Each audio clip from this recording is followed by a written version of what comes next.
Hey everybody, it's Mike. Just wanted to come with you to the message for today and bring it to you. And it's just kind of different today. I didn't really know what to talk about. Um, I was talking to a bunch of buddies today just about stuff going on. We're trying to get together before the holiday and maybe do a breakfast or something. And we got Bible study tonight, which I'm really excited about because I haven't done a Bible study in a while because other than the one I did at my house, because we haven't had any that have been planned. Um, we had we used to have them on Tuesdays and Thursdays, and they're on kind of like breaks now for the holiday. So we're not doing those. And then the other one I was going to, well, on Wednesdays, I'm not going to anymore just for various reasons. Um, so I really kind of started my own group, and I have that. But we're not meeting every single week. You know what I mean? Not yet, anyway. So we'll see how that goes. But anyway, today what I did was I just kind of went to Matthew and I read. Um, I finished up after Sermon on the Mount because that's what we're working on in my Bible study, and I just wanted to read a little bit after that, see what happened after that, and then I wanted to read a little bit before it and see what happened. And I kept coming to this message that I needed to read the passage today on the temptation of Jesus. Now I don't know why, I kept coming to this part in the Bible, which is chapter 4 in Matthew, where it talks about how immediately after Jesus was baptized, he was led by the Spirit into the wilderness for a period of 40 days where he was tempted by the devil himself. And it just goes through what exactly the devil did.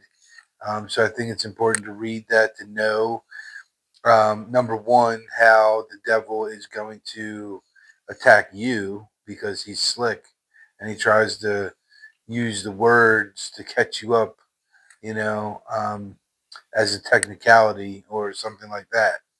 And it's important to know how sly and slick and slanderous and slimy, the devil and the demons really are. So, without further ado, let's get into the word and see what the word tells us here. And then we'll talk a little bit about, um, we'll talk a little bit about what my thoughts are. Talk a little bit about maybe how it pertains to people in today's world, um, and how people are tempted every second of the day, to do things they shouldn't do, or buy things they shouldn't buy, or be people they shouldn't be, or, you know, um, they're influenced easily. And I'll talk to you about how that happens, um, through different sources. But anyway, the temptation of Jesus, chapter 4, Matthew says, Then Jesus was led up by the Spirit into the wilderness to be tempted by the devil.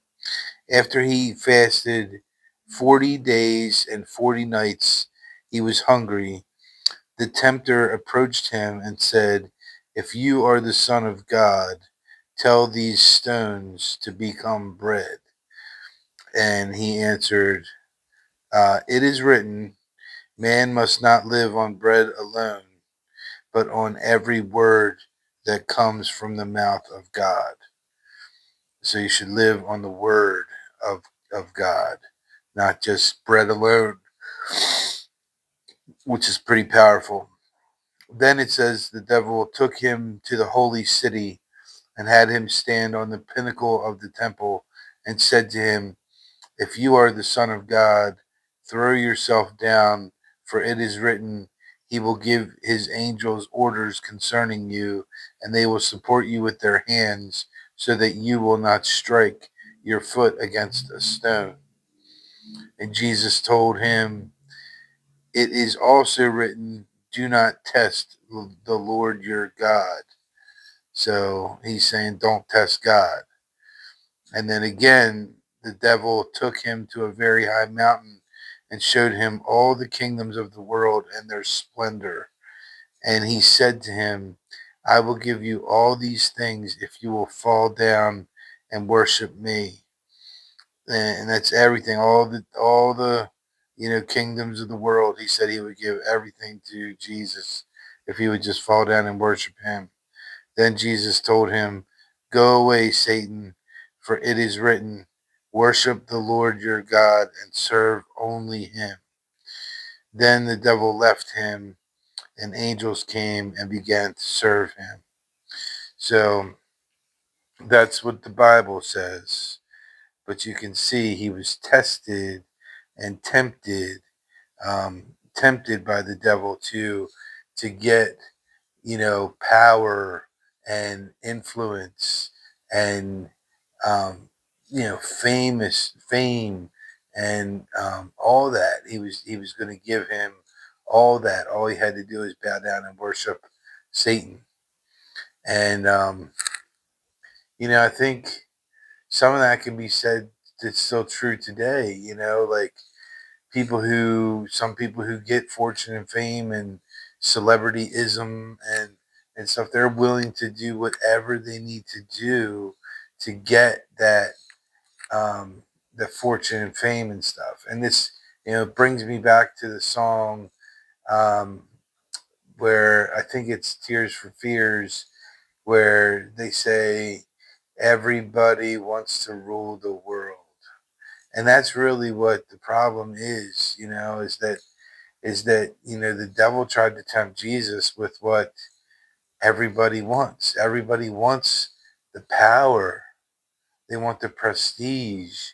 They want to be in charge. They want to be important. They want to be the one that makes the decisions. They want to be the one that has more money than all the others, and more riches than all the others, and more fame. And like I said, with that comes more power, comes more influence. That's what people want to chase in today's society. It's all there, but they forget that while they're chasing that, they forget about God, because God is really the most important piece here. Because if you chase him, you don't need all that other stuff. He will give you what you need. And who knows? Maybe you are the one that's going to rule the world, and maybe God's going to be the one to appoint you to do that. You never know. But unless you follow him, you'll never know.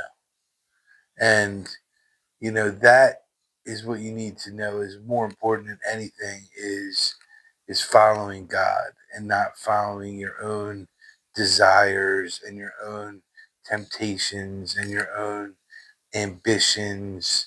I see that so much in my own industry that I'm in real estate. Everybody's they're chasing the next sale. They're trying to be more creative, and they're trying to leverage themselves and have other people help them market themselves. Like they're this time of year is a very um, needy time of year. This is a very giving, we'll say giving kind of year, you know. But there's givers and there's takers, and sometimes the master manipulators appear as though they're the givers, but they're really not. They're the takers. What I mean by that is, like there was this group I just saw a video of where they were doing this drive for like food and for food for the holidays and for toys and stuff for the kids, whatever. And they had like a certain cutoff date, which is around today, or it was like earlier this week or something, because Christmas is almost here and they got to get everything in, whatever. But what they did was they said, you need to come by our office and pick up our bags. So they're taking their own personal bags that they're putting their marketing all over. We are this group and we are this group and meet this person and meet that person.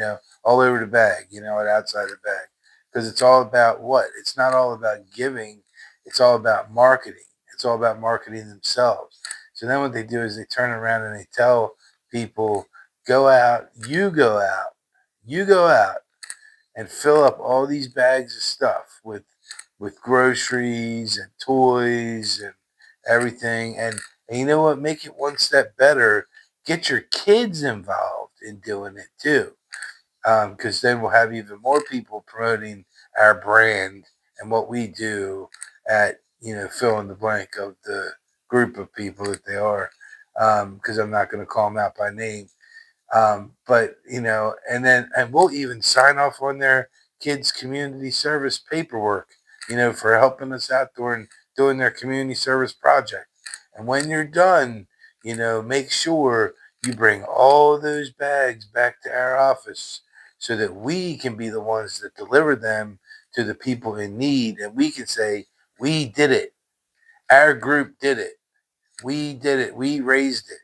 And then we can take a nice big picture in front of everything about how we give and how we're the best givers and everything, when we really didn't do anything but give out some paper bags and sign a couple community service sheets and drive all the bags that everybody else worked their tails off to fill and drop them off at the place where people actually needed the food.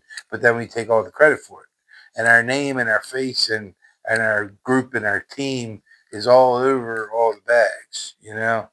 And I'm just hoping that there's not some team out there watching it saying, that sounds like a good idea. Like, I should do that. Yeah.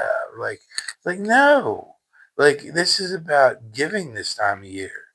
This is about, being a giver, not a taker. And we just had the same one of the same people in the same group. They do this thing where they go out to the restaurant and they pick a waitress and they have like 15 people at the table and everybody puts in an extra $100 for the tip. And then they say, we raised $1,400 for a tip for the waitress for the holidays. Aren't we great? Look at us. Cheers to us. We're the best people in the world. We're the givers. And it's like, you know, first of all, how much money did you actually make this year? Because I'm pretty sure it was over $500,000. So you're giving $100? Really? That's it? When you're making that much money? Um, and you're taking a picture and taking credit for it when the Bible says you shouldn't be taking credit for any of that stuff? Um, just just rubs you the wrong way. It's about taking credit, and giving is about giving in secret. It's about, God rewards you when you do it in secret. He doesn't reward you when you do it in public and you sound the trumpets as you walk down the street singing, look what I did, look what I did. It's not about what you did. You like negate what you did by being all proud and pompous about yourself, you know? And I don't know how we got on this from temptations of Jesus, but I mean, little sidebar there. But I think just, I think just wanting to, rule the world and talking about that with the marketing and how it goes hand in hand, and just being a giver and a taker and all that stuff. So anyway, don't be don't put your pride out there and your ego out there, above what's really important, which is God and your relationship with God. That's what's important. And it's not about you. It's not about you. It's about other people. It's about helping other people. It's about doing the right thing. It's about sharing, giving, loving, um, protecting, defending, you know. But I thought I thought that was the biggest test of all, was the last one where he said he'd be willing to give him everything, which is basically all the power in the world if you just bow down to me. And he said, no, go away, Satan, for it is written, worship the Lord your God and serve only him. Serve only him. And then the other one was, do not test the Lord your God. So don't ever test him. Don't ever test him. Um,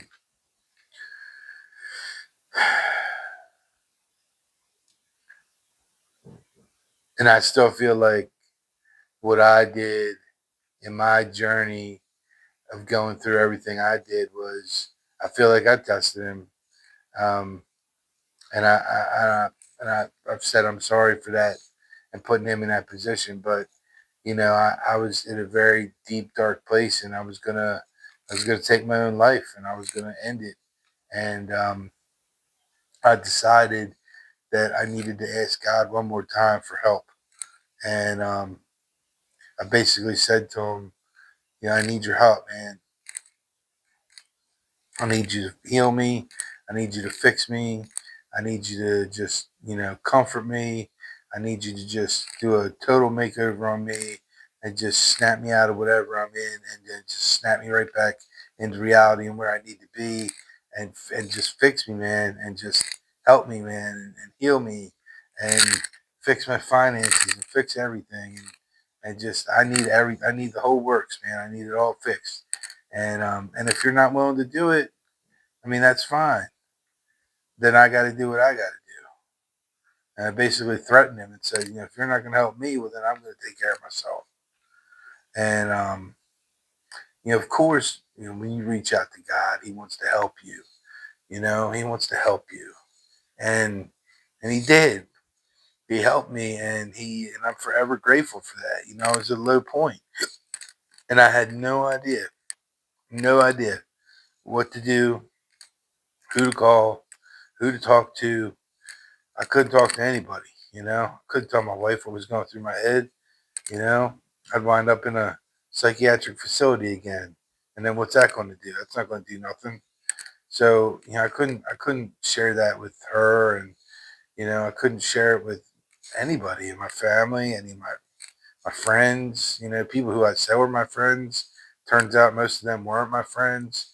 And that took another, you know, like 9 to 12 months to kind of be molded back into the person which I am today, which taught me, who is my real friend and who is not my real friend. And I've met so many new, genuine, good people who I consider my true friends now. Even though I haven't even known them like longer than like a year, man. I mean, some of these people I've only known for a few months, but they're my good, close friends because God put them in my life, and He took away all the other ones that I didn't need, all the negative influences, all the ones that were preying on me, not praying for me, they were preying on me, you know, and they were using me. They were using me and trying to take my ideas and trying to take my creativity and trying to take whatever they could get out of me that they could use against me to try to compete with me and do better than me. And it took me a long time to realize that, but God helped me see. He helped pull the veil back and show me the real truth about who people are, and who people out there who were, you know, not on my team, And if you're not team God, then what team are you? There's only two teams, man. You got team God and you got team evil. So, you know, it's really no in between, And you either walk with God or you don't walk with God. And, there's no catch there. It's the same type of thing with the question of, my book, which is, are you going to heaven or hell? It's the same question. Like you either walk with God or you don't. It's a yes or no. Do you walk with God? Yes or no. Same thing. Are you going to heaven? Yes or no. Well, those two questions are probably related. Do you walk with God? Are you going to heaven? Yes, yes. Do you walk with God? No. Well, are you going to heaven? Probably no. You know, it's not rocket science. But the good news is that, and what I want to get into is temptation, um, for regular people in the real world.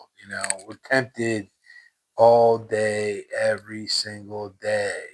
You know, you can just be driving in your car, listening to the regular radio station on your sports talk radio, and you're tempted when the advertisements come on every 10 minutes because they don't really talk that much. They just talk and then it's ads. You're paying for it's all ads. That's why it's free because it's all advertisements.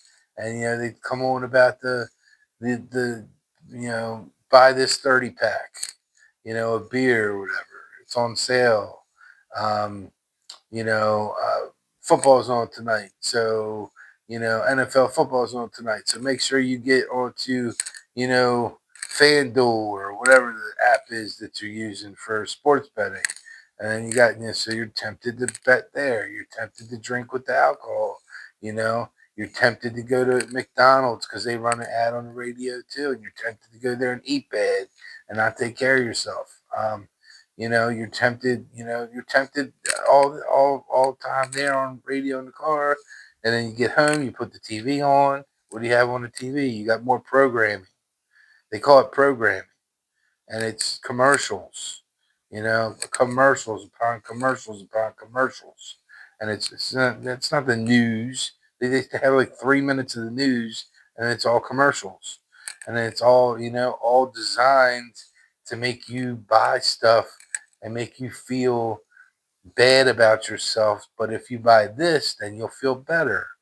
You know, you got lines by your eyes. We'll buy this eye cream that this celebrity uses, and look at her face, and it's perfect. Well, she also gets Botox injections, and she also puts brand new fresh orange on her face every morning. That's fresh, cut for her by her servant that lives at her house.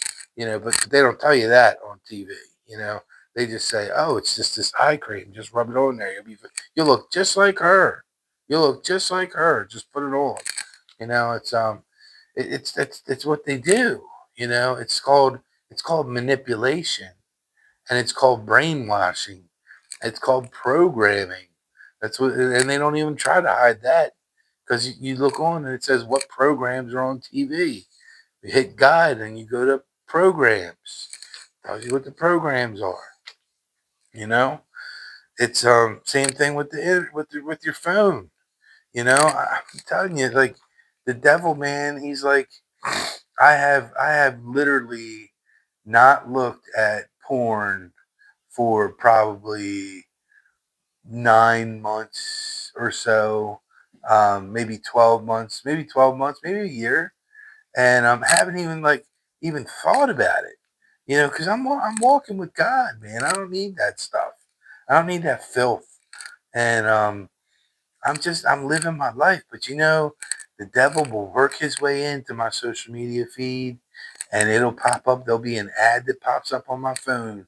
I'm just minding my own business. I'm scrolling through, and they got some special ad about a blue pill, and it literally will show intercourse with people, right on my screen, just doing whatever they're doing. And it's like, and it doesn't say, "Are you 18?" It doesn't say, "Are you 21?" It just pops it right on the screen because it's the devil, man. He's trying to get me to look at that to say, "Oh, I'm getting a little excited about that.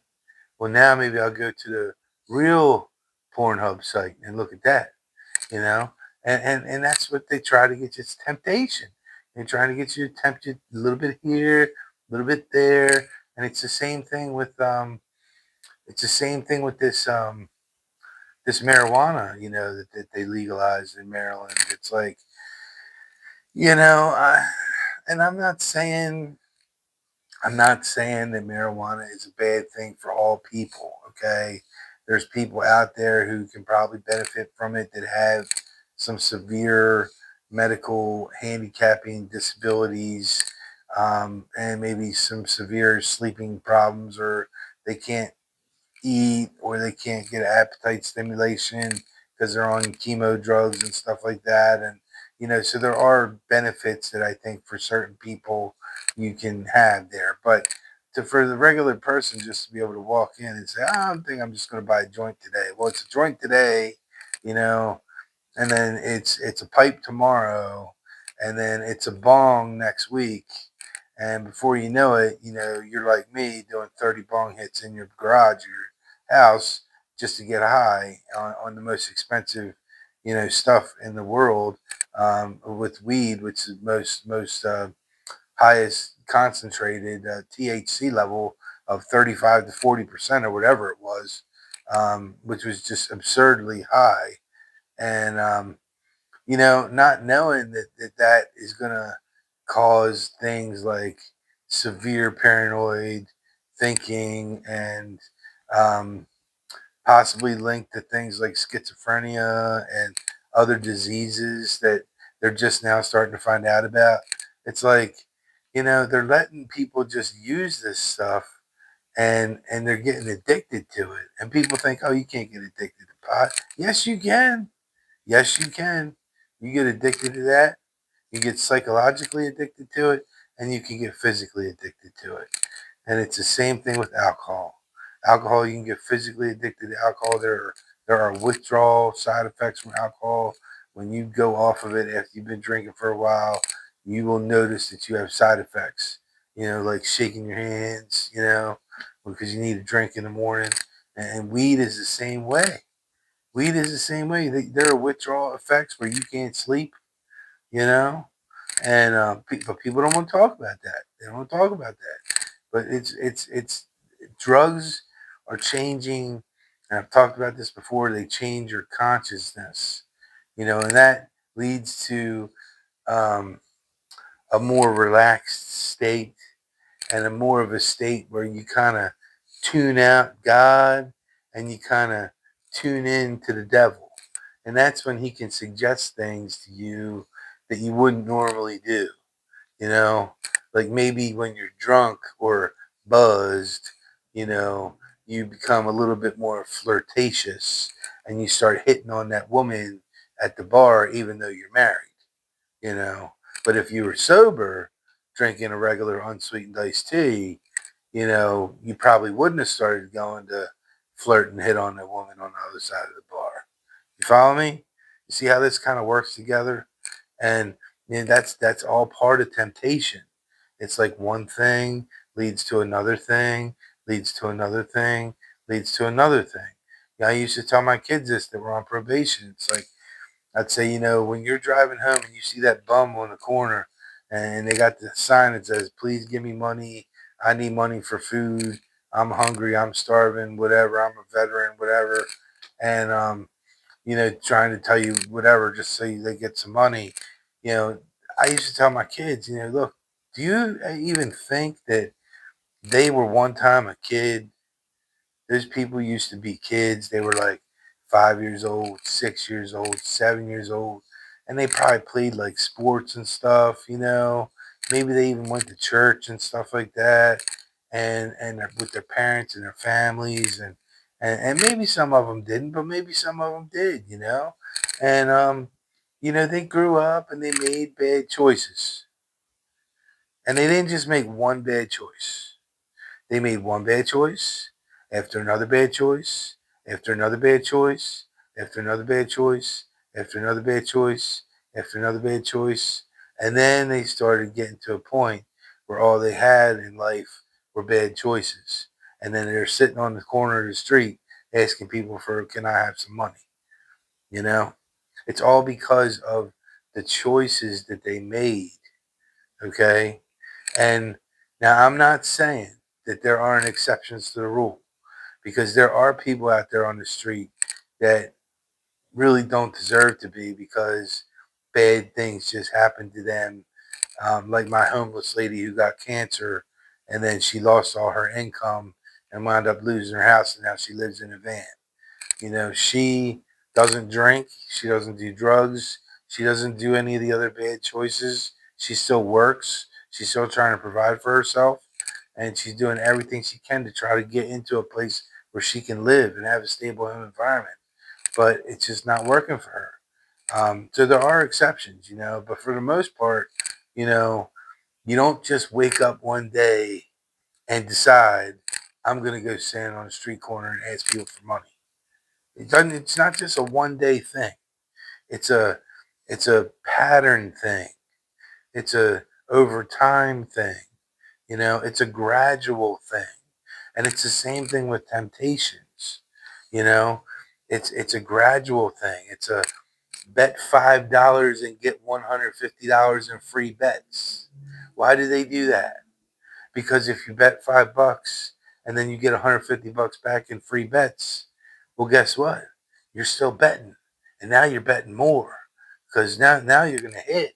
You're gonna hit one, and you're gonna think, I just want some money. Then you're gonna take your own money, and you're gonna say, that was easy. Now I'm gonna go hit more money, and now you're gonna go hit, and you're gonna lose your money, and that's what's gonna happen. And they know that, but they give you the free money, the free bets. You know, just like the drug dealers. They'll give you, the free drugs, a little bit here and there. When you're high on marijuana, the guy walks up and says, "Hey, you want some coke?" No, I don't want no coke. Well, here it's free. I'll give you a little bit and try it. See what you think. Well, you're high, so you don't know what you're doing, so you do it. Next thing you know, you like it. Next thing you know, you have a little bit again, but next time you're not under the influence of marijuana, and your body's like, "Oh man, I love this stuff," because you already had this stuff. The next thing you know, you're hooked. And now you're a cokehead. That's how it happens.